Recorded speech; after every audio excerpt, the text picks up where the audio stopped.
student. With only 2 out of the 15 victims identified, Jay pushes Nielsen to recall everything he can about the other murders. Can you think of anything which is going to help us identify who this man is? He was Irish. About victim number 9. I think he had a Scottish accent.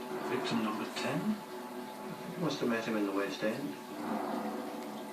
After 30 hours of intense questioning, 3 more names are confirmed. Martin Duffy, a 16-year-old homeless boy from Birkenhead. Billy Sutherland, a 26-year-old male prostitute from Leith, Scotland. And 23-year-old Malcolm Barlow, the last man Nielsen killed in Melrose Avenue. But how did Nielsen manage to kill so many without anybody noticing? The people that he murdered, they had no real connections with anyone in London. They were from outside London. They'd come to London to seek their fortune, if you like. Some of them were living rough. They were people that the fact that they'd gone missing wouldn't have been noticeable. Charting each murder, Jay comes to a terrifying conclusion.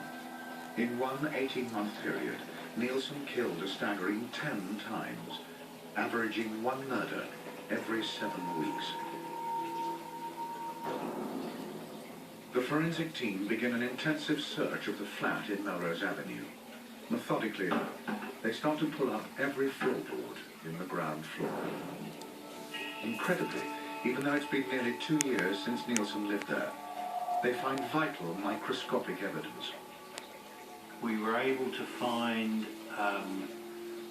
pupae cases from various flies that come at various stages of decomposition of the body. Peter Jay now needs to find out how Nielsen extracted the bodies from beneath the floorboards and disposed of them without alerting his neighbours. I pulled up the floorboards and put each bundle in pieces of carpeting and tied them again.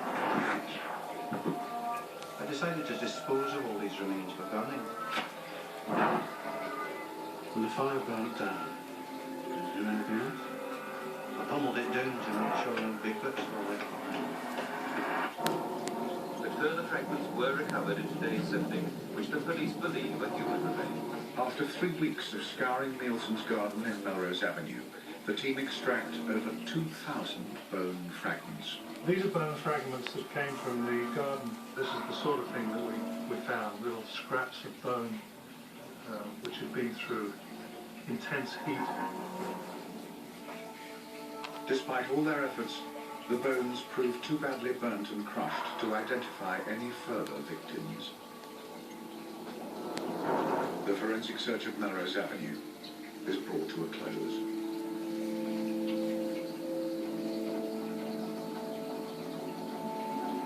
Then the police are handed an unexpected breakthrough. In the course of a separate investigation, the police identify a man who survived a Nielsen attack.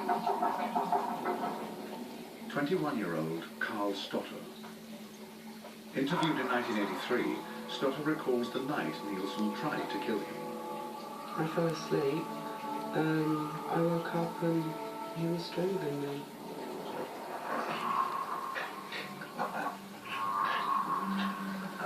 Over 25 years later, Carl is still traumatized by the memory of that night.